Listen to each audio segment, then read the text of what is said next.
అదేవిధంగా రెండోది,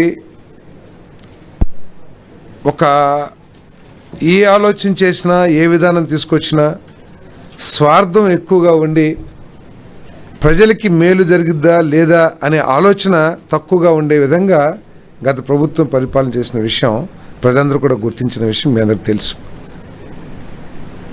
2019-2020 యొక్క పాలసీ, ఇసుక పాలసీ ఏదైతే ఉందో, కనీసం దీని మూలంగా ప్రజలకి మేలు జరుగుతుందా, రాష్ట్రానికి మేలు జరుగుతుందా, లేకపోతే భవన నిర్మాణ కార్మికులకి మేలు జరుగుతుందా, నష్టం జరుగుతున్నా కూడా పట్టించుకోకుండా వాళ్ళు ఈ ఇసుక విధానాన్ని తీసుకొచ్చిన విషయం మనందరికీ కూడా తెలిసిందే.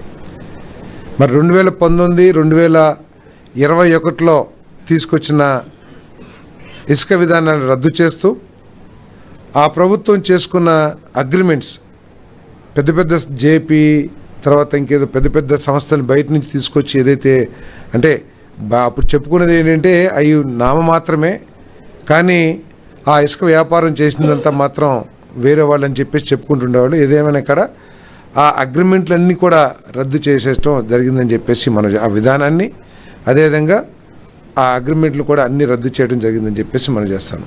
ఎంత ఘోరం అంటే వాళ్ళు బకాయిలు పడ్డా కూడా రాష్ట్ర ప్రభుత్వానికి చెల్లించాల్సిన అమౌంట్, పెద్ద అమౌంట్లు కోట్లాది రూపాయలు ఉన్నా కూడా ఎన్ఓసీలు జారీ చేసి వారికి ఎటువంటి బాధ్యత ఇబ్బందులు లేకోకుండా సర్టిఫికేట్ జారీ చేసిన విషయాన్ని కూడా దృష్టికి తీసుకొస్తారు. కానీ ఏదో 800 కోట్లకి కాంట్రాక్ట్ ఇచ్చామని చెప్పారు, కానీ రాష్ట్రానికి మాత్రం ఏమీ ఆదాయం వచ్చినట్లయితే ఎక్కడ కూడా కనపడలేదు. మరి దాన్ని దృష్టిలో పెట్టుకుని ఎటువంటి ఆదాయాన్ని ఆశించుకోకుండా ప్రభుత్వం ఉచితంగా ఇసుక సరఫరా చేయాలని చెప్పేసి నిర్ణయం తీసుకున్నాం. కేవలం లోకల్ బాడీస్కి వచ్చే సీనరేజ్, అదేవిధంగా లోడింగ్ ఏదైతే లేబర్ కానీ ఎవరైనా చేస్తారో అవి తప్పితే రాష్ట్ర ప్రభుత్వానికి ఎటువంటి ఆదాయం ఆశించుకోకుండా రాష్ట్ర ప్రజల సౌలభ్యం కోసం నిర్మాణ రంగం, భవన నిర్మాణ కార్మికుల సంక్షేమాన్ని ఇవన్నీ కూడా దృష్టిలో పెట్టుకుని ఉచితంగా ఇసుక సరఫరా చేయాలని చెప్పేసి నిర్ణయం తీసుకున్నది జరిగిందని చెప్పేసి, అంటే సరఫరా చేయటానికి ఇచ్చిన జీవో 43 ఏదైతే ఉందో, ప్రభుత్వం జారీ చేసిన జీవోఎంఎస్ నెంబర్ 43 డేటెడ్ 8/7/2024 దాన్ని రాటిఫై చేయటం జరిగిందని చెప్పేసి మనం చేస్తాను. అంతేకాకుండా దీన్ని చాలా పారదర్శకంగా చేయాలని ముఖ్యమంత్రి గారు చాలా స్పష్టంగా చెప్పడం జరిగింది క్యాబినెట్కి, అదేవిధంగా అందరికీ కూడా. పారదర్శకంగా దీంట్లో ఎటువంటి స్వార్థం కానీ లేకపోతే ఎటువంటి అవినీతి కానీ ఎటువంటి అవకతవకలు జరగకోకుండా చూడాల్సిన బాధ్యత అందరి మీద కూడా ఉందని చెప్పేసి చాలా స్పష్టమైన ఆదేశాలు ఇచ్చారు. మనం పారదర్శకంగా చేయటమే కాదు, ప్రజలు కూడా దాన్ని పారదర్శకంగా ఉందనే అభిప్రాయం ఏర్పడే విధంగా మనం చేయాలని చెప్పేసి కూడా చాలా స్పష్టంగా చెప్పడం జరిగింది.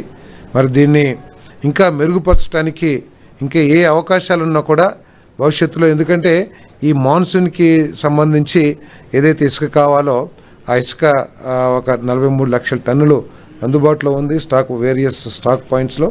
అదేవిధంగా డీసిల్టింగ్ ద్వారా కూడా ఇంకా కావాల్సిన శాండ్ తీసుకుని ప్రజల అవసరాలకి శాండ్ని ఉచితంగా సరఫరా చేస్తామని చెప్పేసి మనం చేస్తూ, మరి దీని మీద అందరికి కూడా మినిస్టర్స్ అందరికీ కూడా చాలా స్పష్టంగా చెప్పారు.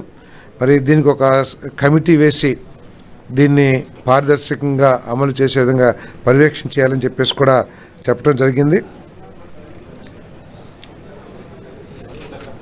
Sir different officer, joint collector, 5 officers ఉన్నారు, అధికారుల కమిటీ సార్, డిస్ట్రిక్ట్ లెవెల్ కమిటీలు. సో గత ప్రభుత్వం ఎంత ఘోరంగా చేసిందంటే, సుప్రీంకోర్టు, ఎన్జిటీలు ప్రభుత్వ యంత్రాంగాన్ని, ప్రభుత్వాన్ని ఈ ఇసుకలో జరుగుతున్న అవకతవకలు లేకపోతే వైలేషన్స్ ఏదైతే ఉన్నాయో వాటి గురించి ఇన్ఫర్మేషన్ అడిగితే వాళ్ళ ఆ ఉన్నత న్యాయస్థానాలను కూడా మిస్లీడ్ చేసే విధంగా సర్టిఫికెట్స్ కూడా ఇవ్వబడాయని చెప్పేసి రికార్డ్స్ అన్నీ కూడా చెప్తా ఉన్నాయి. ఆ విధంగా కాకుండా సుప్రీంకోర్టు వివిధ సమయాల్లో వెలుబుచ్చిన అభిప్రాయాలను కానివ్వండి, ఎన్జిటి వెలుబుచ్చిన అభిప్రాయాలు కానివ్వండి, అందరి ఆ అభిప్రాయాలన్నింటినీ కూడా గౌరవిస్తూ ఇక్కడ పారదర్శకంగా ఉచిత ఇసుక ఇచ్చే కార్యక్రమాన్ని చేస్తామని చెప్పేసి కూడా మనం చేస్తా ఉన్నాం.